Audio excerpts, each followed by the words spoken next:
베드로전서 1장 3절에서 5절 말씀.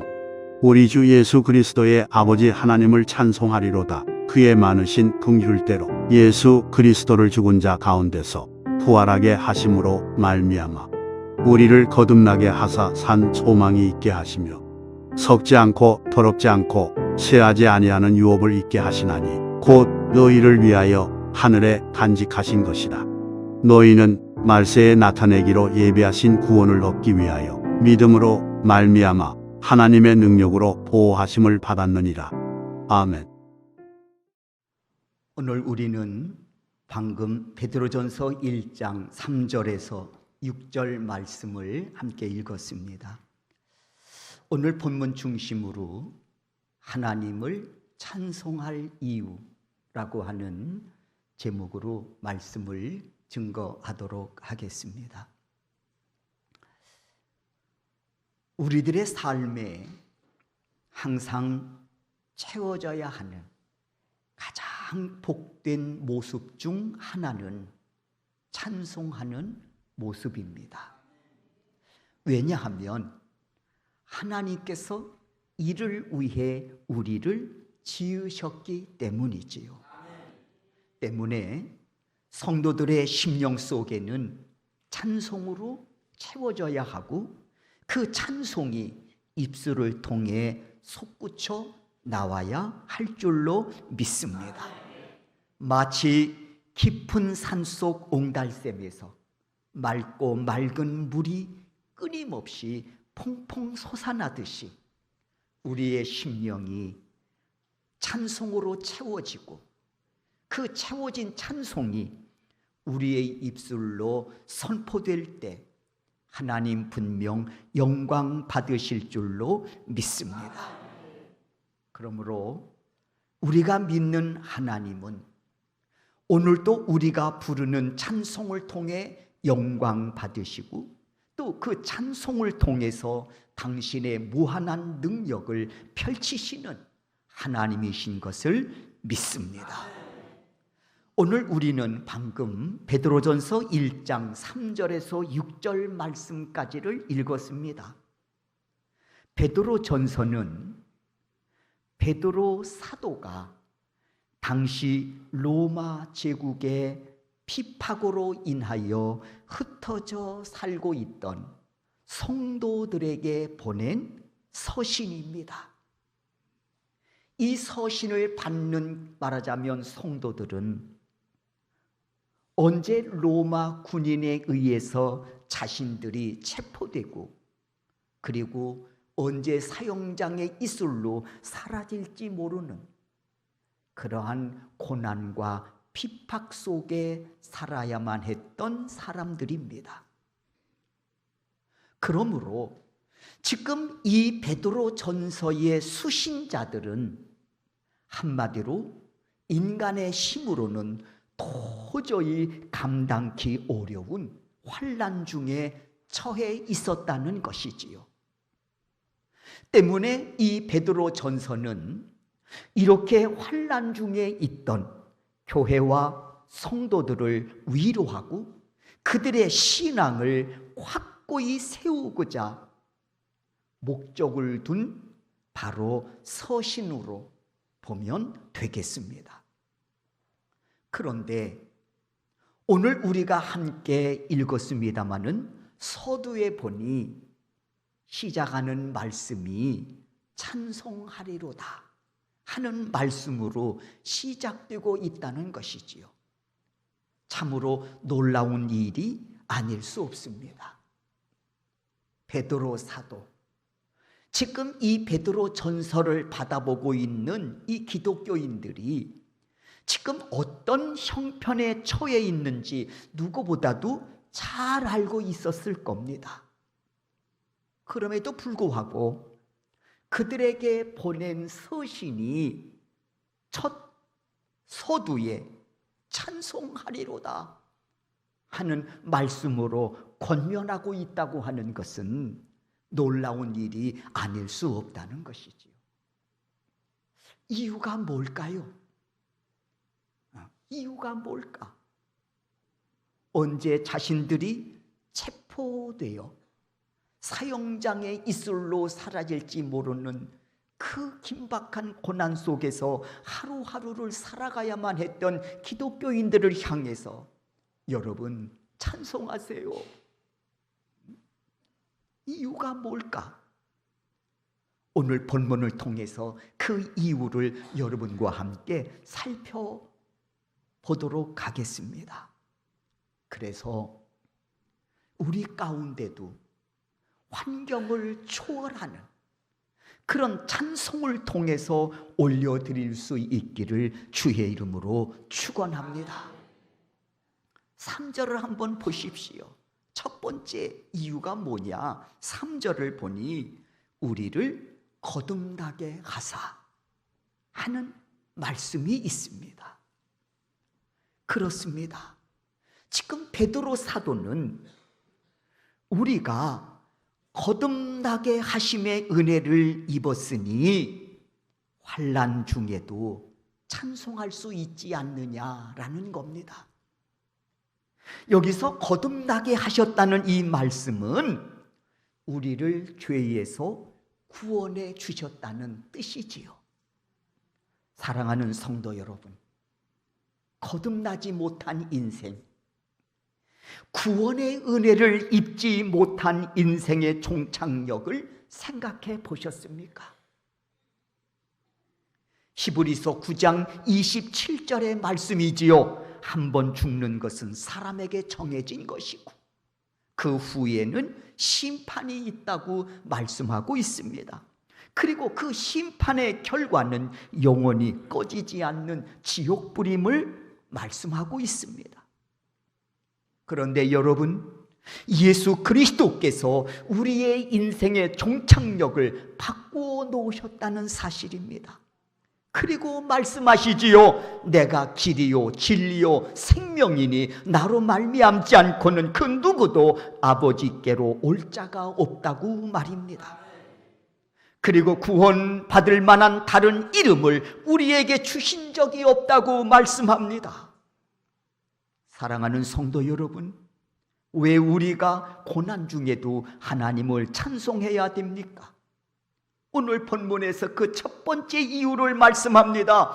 예수 그리스도를 죽은 자 가운데서 부활하심으로 말미암아 우리를 거듭나게 하셨기 때문이다. 즉 구원하여 주셨기 때문이라고 그 이유를 분명히 밝히고 있습니다. 이로써 우리 인생의 종착역이 천국으로 바꾸어진 겁니다. 베드로는 이와 같은 사실로 인하여 오늘 본문에서 말씀하지요. 고난 중에 있는 성도들아, 이것을 다시 한번 기억하라. 하나님께서는 약속하신 대로 이 땅에 구원자 예수 그리스도를 보내주시지 않았던가? 그리고 때가 이름에 십자가에 달려 피 흘려 죽으심으로 우리의 모든 죄값을 치르시고 3일 만에 부활하심으로 이를 믿는 모든 자들에게 인생의 종착역을 바꾸어 천국 백성 삼아주시지 않았는가? 그리고 지금 우리는 믿음으로 그 영생의 길을 가고 있으니 고난 중에도 찬송할 수 있지 않겠느냐라는 겁니다. 그렇습니다. 구원의 은혜는 그 어떤 고난도 뛰어넘어 우리를 찬송케 하는 능력이고 기쁨임을 믿습니다. 그러므로 우리에게 중요한 것은 이 구원의 즐거움과 기쁨을 간직하며 살아가는 것입니다. 종종 이런 말씀을 제가 드립니다. 우리 인생 가운데 살아가면서 소중하게 여기고 가치 있게 여겨야 할 것들이 많다고 말입니다. 그럼에도 불구하고 적어도 그가 그리스도인이라면 내 인생에 무엇이 소중하고 무엇이 가치 있는지를 깨닫고 그것을 끝까지 지켜야 한다고 말입니다. 그게 뭡니까? 구원의 즐거움과 기쁨임을 믿습니다. 이와 같은 사실에 대해서 하나님은 신약의 최초의 순교자 스데반 집사를 통해 생생하게 증언하게 하심으로써 우리를 다시 한번 일깨워 주십니다. 우리 인생에 무엇이 소중한지, 우리 인생에 있어서 무엇을 최고의 가치를 두고 살아야 하는지를 순교자 스데반 집사를 통해서 다시 한번 우리를 일깨워 주신다는 겁니다. 스데반, 사도행전 7장에서 보듯이 그는 복음을 전하다가 돌에 맞아 순교합니다. 그럼에도 그의 얼굴은 천사처럼 빛을 발하고 있었다고 했습니다. 어떻게 이 일이 가능할까요?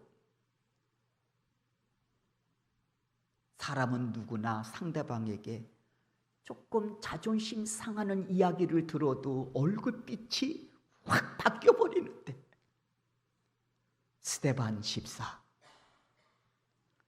돌에 맞아 순교하는 그 순간에 말이죠, 그의 얼굴은 천사처럼 빛을 발하고 있었다고 했습니다. 어떻게 이럴 수 있지요? 이뿐만이 아닙니다. 자신을 향해 돌을 던지는 무리들의 죄를 용서해 달라고 기도까지 합니다. 주여, 저들의 죄를 용서해 주세요. 응? 그런데 여러분, 바로 이 모습이 거듭나게 하사 구원의 기쁨을 누리며 그 은혜를 찬송하며 사는 믿음의 사람의 모습이라는 것이지요. 사랑하는 성도 여러분, 우리 역시 십자가 보혈의 능력으로 죄사함 받아 구원의 은혜 속에 살아가고 있는 믿음의 사람입니다. 소망하기는 이 구원의 은혜를 내 인생의 최고의 가치로 여기며 끝까지 변찮는 믿음으로 구원의 은혜를 찬송하며 살아가실 수 있기를 주의 이름으로 축원합니다. 두 번째 고난 중에도 찬송할 이유가 있습니다. 3절을 보십시오. 산 소망이 있게 하시며. 그렇습니다. 고난 중에도 찬송할 이유는 하나님께서 나에게 산 소망을 주셨기 때문이라는 것입니다. 산 소망이 있게 하시며, 그렇다면 하나님께서 믿음의 사람들에게 주신 산 소망이 뭘까요? 네? 하나님께서 믿음의 사람들에게 주신 산 소망이 뭘까요? 베드로전서는 4절을 통해서 그 답을 주고 있습니다. 우리 한번 4절을 다 같이 한번 읽겠습니다. 읽습니다. 썩지 않고 더럽지 않고 쇠하지 아니하는 유업을 있게 하시나니 곧 너희를 위하여 하늘에 간직하신 것이라. 제가 다시 한번 읽을게요. 썩지 않고 더럽지 않고 쇠하지 아니하는 유업을 있게 하시나니. 유업이 뭡니까?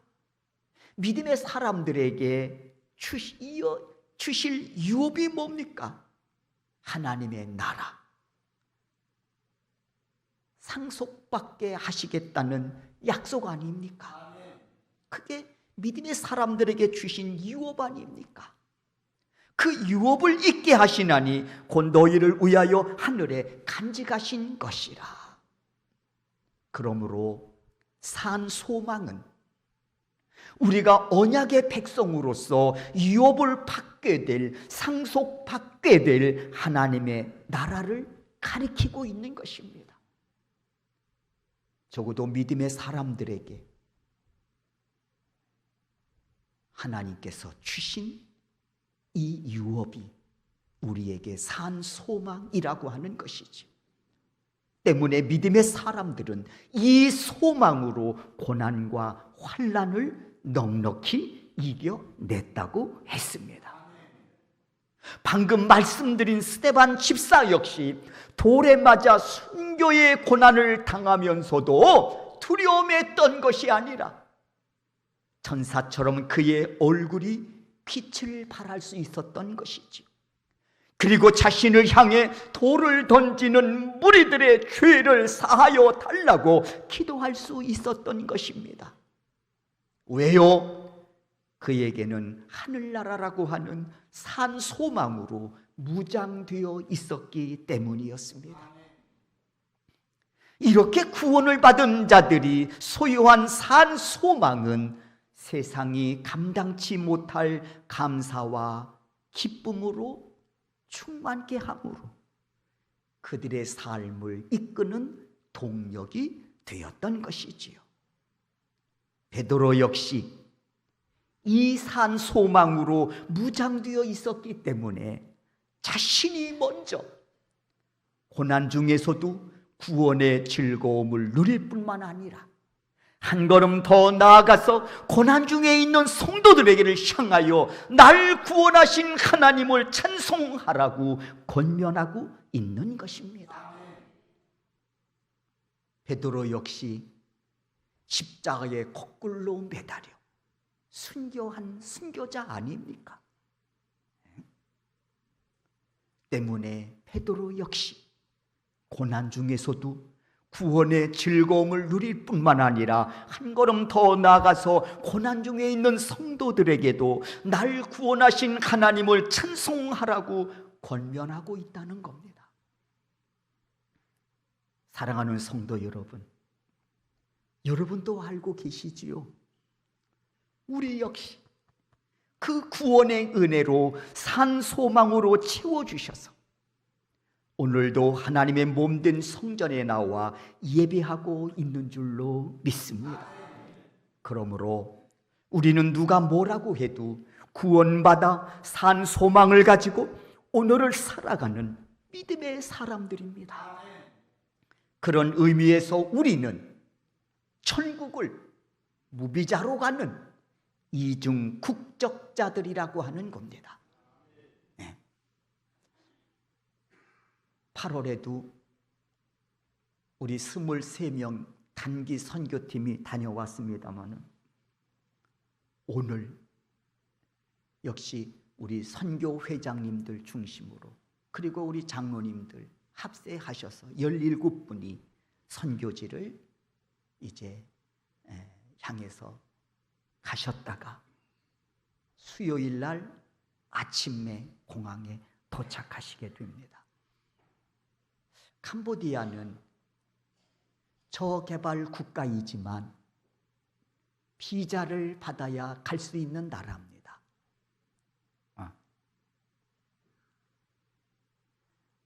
한국에서 인터넷으로 비자를 신청할 수 있습니다. 비자 비용이 만만치 않습니다. 35불입니다. 지금 1,350원대 되니까 35불이면 얼마입니까? 한 6만 원대 되지 않을까요? 우리가 내년 2월에도 우리 생천 지방 목회자들 한 40명이 캄보디아 선교 나가시게 되는데 40명이면 비자비가 얼마입니까? 100만 원이 훌쩍 넘더라고요. 만만치 않아요. 인터넷으로 하면 35불, 사전에 받으면 더 비싸요. 그러니까 현장에서 받는 게 5불이라도 좀 비용을 절감할 수 있죠. 비자는 어디서 받습니까? 출입국 사무소에서 이제 말하자면 대사관 뭐 거쳐서 받지 않습니까? 근데 캄보디아는 비행기를 타고 내리면 짐을 찾는 그 입구 쪽에 비자를 받는 장소가 있습니다. 출입국 관리소라고 그래야 되나요? 거기에서 쭉 줄을 서가지고 여권에다가 30불을 끼워가지고 이렇게 주면 이제 도장을 찍고 그리고 비자를 받아서 공항 밖으로 나갈 수가 있습니다. 그 시간도 만만치가 않아요. 비행기가 뭐 한국에서 오는 것만 아니잖아요. 여러 나라에서 오니까 몰리게 되면 그 비자 받는 그곳에 얼마나 사람들이 복잡거리는지 알 수가 없어요.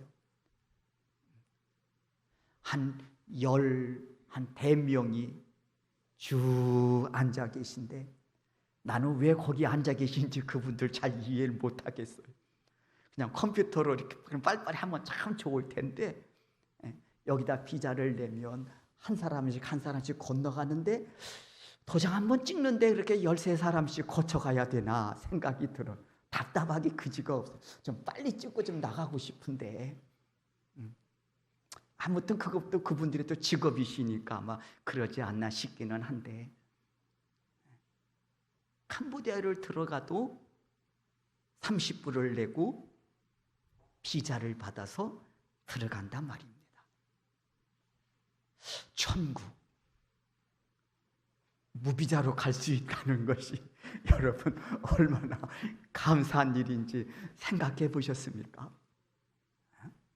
천국 비자를 받으려면 얼마나 값을 지불해야 될까요? 캄보디아를 가도 30불을 지불해야 되는데 영원한 천국을 들어가려면 여러분 얼마나 비용을 지불하면 들어갈 수 있겠습니까? 천국 무비자로 들어가기 때문에 그리스도인들은 이중 국적을 가지고 살아가는 사람들이다. 이렇게 말씀을 드리고 싶습니다. 때문에 우리가 구원을 통해 주신 이 산 소망은 어떤 상황 속에서도 붙들어야 할 귀한 은혜임을 믿습니다. 이 은혜를 붙들면 베드로처럼 스데반처럼 구원을 주신 하나님을 찬송하며 어떤 상황 속에서도 산 소망을 잃지 않고 살아갈 수 있음을 믿습니다. 이 은혜가 여러분과 함께 하실 수 있기를 주의 이름으로 축원합니다. 세 번째 찬송할 이유입니다. 5절이지요. 하나님의 능력으로 보호하심을 받았느니라 말씀하고 있습니다. 그렇습니다. 하나님의 능력으로 보호하여 주신다. 여러분, 하나님께서 우리를 보호하심에 있어서 최고의 보호하심을 받아야 할 것이 있다면 무엇일까요? 여러분, 하나님께로부터 내가 보호하심을 받아야 할 것이 있을진데 하나님, 이것이 하나님의 보호하심을 받아야 할 1순위 내 재산 목록 1호입니다 하고 내놓을 것이 있다면 그게 뭐라고 여러분 생각하십니까? 뭘 내놓으시겠어요? 저는 이렇게 생각해요. 적어도 그가 믿음의 사람이라면 하나님, 이 믿음을 보호해 주세요. 이 믿음을 끝까지 지킬 수 있도록 하나님, 그래서 최후 승리자가 될 수 있도록 하나님 이 믿음 지켜주세요 하고 믿음을 내놓아야 되지 않을까 생각합니다. 하나님은 시대를 초월해서 거듭나 하늘나라 소망을 붙들고 사는 믿음의 사람들에게 공통분모로 주신 말씀이 있습니다. 거듭나 산 소망을 붙들고 사는 하늘나라의 유업을 산 소망으로 붙들고 사는 사람들에게 공통분모로 주시는 말씀, 강하고 담대하여 두려워 떨지 마라. 내가 너와 함께 하리라. 거듭난 믿음의 사람들을 향해 하늘나라의 유업을 소망으로 삼고 살아가는 사람들에게 하나님은 시대를 초월해서 주시는 말씀이라는 것이지요. 저는 이 약속의 말씀을 한마디로 이렇게 정의를 내리고 싶습니다. 내 능력으로 너를 보호하리라. 이 하나님의 능력으로 보호함을 받은 사람을 저는 오늘 예로 스데반 집사를 들었습니다. 여러분, 이스라엘 백성들이 어떻게 광야 40년을 거쳐 약속의 땅에 입성할 수 있었을까요? 지극한 하나님의 보호하심이 매 순간 그들과 함께 하셨기 때문입니다. 우리가 천국에 입성할 수 있음은 하나님께서 매 순간 우리를 믿음의 사람으로 살아갈 수 있도록 보호해 주셨기 때문임을 믿습니다. 그리고 예수님은 요한복음 10장 선한 목자의 비유를 통해서 말씀하시지요. 나는 선한 목자라, 너희는 양이라 말씀하시면서 선한 목자는 양을 위하여 목숨을 버리노라 하고 말씀하고 있습니다. 이유는 뭡니까? 우리를 사랑하심으로 천국 가는 그날까지 보호하여 주시기 위함인 줄로 믿습니다. 이는 보호하심을 통한 예수님의 사랑을 볼 수 있는 대목이지요. 이 사랑하심으로 한평생 살아온 바울은 고난 중에도 이렇게 고백하고 있습니다. 로마서 8장 35절에서 37절의 말씀입니다. 우리가 다 같이 한번 이 말씀을 읽겠습니다. 읽습니다. 누가 우리를 그리스도의 사랑에서 끊으리요? 환난이나 곤고나 박해나 기근이나 적신이나 위험이나 칼이랴. 기록된 바 우리가 종일 주를 위하여 죽임을 당하게 되며 토사를 당할 양같이 여김을 받았나이다 함과 같으니라. 그러나 이 모든 일에 우리를 사랑하시는 이로 말미암아 우리가 넉넉히 이기느니라. 이는 구원받아 산 소망을 가지고 살아가는 자들의 고백입니다. 소망합니다. 이 고백이 여러분의 입술을 통해서도 선포될 수 있기를 주의 이름으로 축원합니다. 그러나 이 모든 일에 우리를 사랑하시는 이로 말미암아 우리가 넉넉히 이기느니라. 그 사랑의 하나님이 오늘도 우리와 함께 하심으로 최후 승리자로 우리가 설 수 있도록 보호하시고 인도하심을 믿습니다. 이 약속의 말씀을 믿음으로 붙잡고 최후 승리를 위해 달려가는 우리 성도 여러분들이 되실 수 있기를 주의 이름으로 축원합니다. 주의